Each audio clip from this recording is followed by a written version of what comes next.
So we are back. We are going to now do an ointment on Boudreaux, our unwitting patient for today.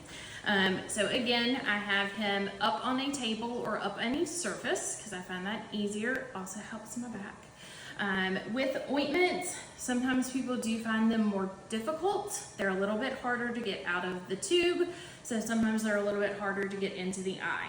We do not recommend putting ointments on your fingers for any reason, so you don't need to rub them in, you don't need to help them. You just need to get a strip, usually about the size of a grain of rice, into the eye, onto the eyeball itself, and then the body temperature will melt it and it will go where it needs to go. If you are struggling, you can take the ointment tube, hold it in your hand really snugly, or stick it in your pocket for about 5 to 10 minutes before you do the medication. Sometimes that will soften up the ointment and help it to fall out a little bit more like an eye drop, and sometimes that just makes it a little easier. Again, to apply, I find it easier to do drops with my right hand, even though I am naturally left-handed. So I am going to put Boudreaux's head in my left hand. I'm not going to hold him super tight because he's going to resist that, but I'm just going to support his chin on my hand. I'm going to rest the hand with the ointment on the top of his head. I'm going to lift his head just a little bit. I'm going to pull back with the palm of my hand.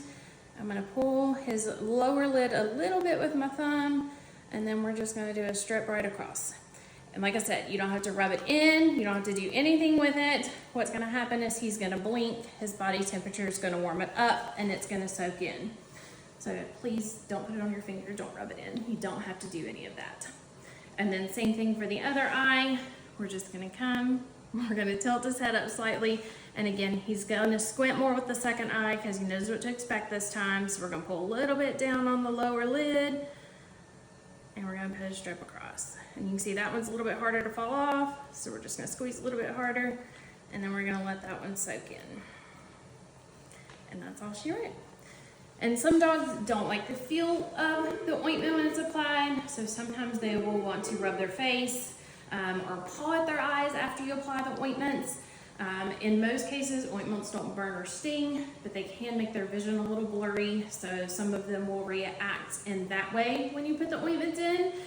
So a good rule of thumb is if you're putting in something thicker that may skew their vision for a little bit, give them a snack after, feed them, take them for a walk, something to distract them so that they don't rub their face and rub all of that ointment back out that you just put in.